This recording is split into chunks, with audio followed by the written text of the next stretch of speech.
Pwede bang makiinom? Sumagot ang babae.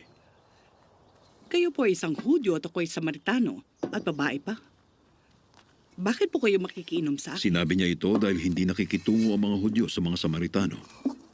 Kung alam mo lang ang ipinagkakaloob ng Diyos at kung sino ang nakikiinom sa'yo, baka ikaw pa ang manghingi sa akin para bigyan kita ng tubig na nagbibigay buhay. Malalim po ang balon at wala kayong pang-ikip. Saan po kayo kukuha ng tubig na nagbibigay buhay? Higit pa po ba kayo sa ating ninuno na si Jacob? Na humukay ng balong ito, siya at ang mga anak niya, pati ang mga hayop na ay dito umiinom noong araw. Sumagot si Jesus. Ang lahat ng umiinom ng tubig na ito ay muling mauuhaw. Pero ang sino mang iinom ng tubig na ibibigay ko ay hindi na muling mauuhaw.